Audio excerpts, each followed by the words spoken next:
Pro Group Management. Workers' comp that works for you. This is 7 at 7 from the Las Vegas Review-Journal. Good morning, everyone. I'm Renee Summerhour. We start today with your health news, sponsored by 4M Dental. Love your smile again. The Clark County Commission declared COVID misinformation a public health crisis. The vote was 5-2, and it followed a lot of comments from people with a lot of opinions. Review-Journal's James Schaefer explains. How dare you? How dare you? The Clark County Commission listened to the community Tuesday in regard to a vote to take a formal stand against COVID-19 misinformation, declaring it a public health crisis that has prolonged the pandemic by undermining efforts to combat the spread of the disease. Take the diapers off of our faces. It will turn every single human into transhumans. Shots and whatever the transforming humans are. A 5-2 majority passed the vote, making Clark County one of the few jurisdictions in the U.S. to do so. Commissioners Kirkpatrick and Gibson worried the measure had the potential to further drive a wedge between the divergent sides and give the impression that it was tantamount to clamping down on dissent. I'll see you next time.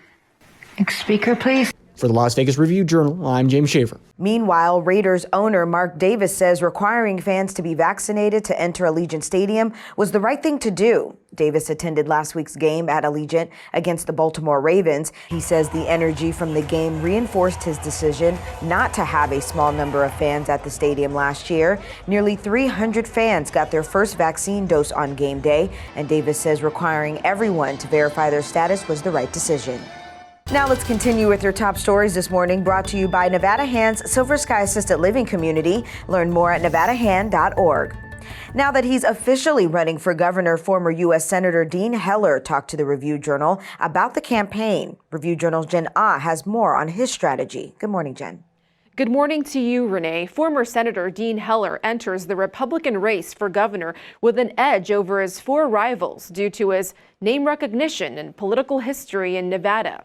Talking past the Republican primary, he's focusing on current Governor Steve Sisolak, stressing his opposition to all mandates and shutdowns.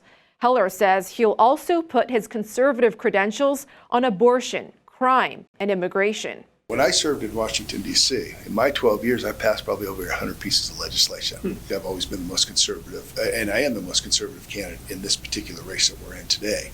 But I do believe I want to govern.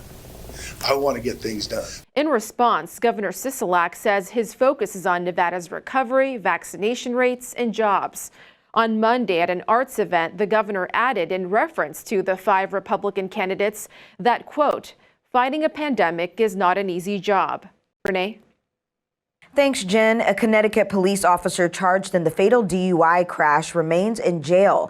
Robert Ferrero made an appearance at court on Tuesday. He did post $100,000 in bail, but a judge will have to approve his request to return to Connecticut while he awaits trial. Police say Ferrero was behind the wheel of a Rolls-Royce that crashed and flipped Friday at Spring Mountain Road and Decatur Boulevard, leaving a fellow officer dead. Ferrero is due back in court on Thursday. A man in California faces a murder charge more than a week after a woman's body was found in the desert outside Las Vegas. Family members say they have identified the woman as 24-year-old Destiny Jackson. 21-year-old Albert Monterio was arrested in Torrance, California on Saturday. He will be extradited to Las Vegas. Now it's time to take a look at your local weather forecast, sponsored by 1 Hour Air. No matter the season, no matter the reason, 1 Hour Air is here for you. For your Wednesday forecast, sunny with highs topping 97 degrees. We will see some widespread haze in the late evening, lows around 71 degrees. For the rest of the week, staying in these mild conditions, highs this week staying in the mid to upper 90s, light winds, evening lows this week in the low 70s. Now to your sports, sponsored by Station Casinos, STN Sports. Download the app and get a bonus up to $500 when you sign up. In more injury news, the Raiders are signing offensive tackle Jackson Barton from the New York Giants practice squad and adding him to the 53-man roster to help out with offensive line depth.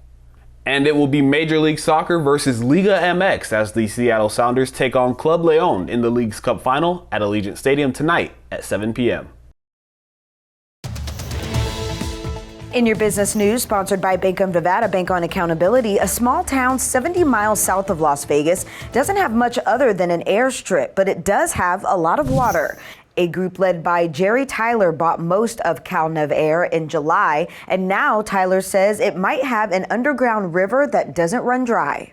Nancy Kidwell, who sold the vast majority of the town to the new owners in late July, she herself doesn't know exactly how much water is below Cal-Nev-Ari, but she did point out to me that she has pumped water for Nevada Department of Transportation projects over the years, and the water levels never drew down. In your entertainment news, sponsored by DiscoverYourNevada.com, brought to you by Travel Nevada. Before she took the stage at Life is Beautiful this weekend, Billie Eilish got a sneak peek at the exhibit at the Haunted Museum in downtown Las Vegas. Zach Bagans invited the pop star to view the upcoming display about Hollywood legend James Dean. The exhibit features a transaxle from the car that Dean was driving when he died in a crash in 1955. Bagans said in a text, quote, "She was the very first public person to see it before the official unveiling." The exhibit will debut on September 30th. Sports betting, sponsored by Las Vegas Paiute Tribal Smoke and Cigar Shop. In this week's marquee college football game, number 18 Wisconsin is a 6-point favorite at Circus Sports over number 12 Notre Dame in a neutral site game in Chicago. Number 7 Texas A&M is a 5-point favorite over number 16 Arkansas in a neutral site game in Arlington, Texas. And UNLV is a 30.5-point underdog at number 22 Fresno State this Friday. And in your lifestyle news, sponsored by Oakmont of Las Vegas Assisted Living and Memory Care, the best care for the best life, another NOBU restaurant is coming to Las Vegas. The new restaurant is set to open early next year at Paris, Las Vegas. NOBU Hospitality was co-founded by Oscar-winning actor Robert De Niro. It already has 2 locations here in Vegas, one at Virgin Hotels and the other at Caesars Palace. Caesars Entertainment also plans a renovation of the NOBU Hotel that's expected to finish by the end of this year.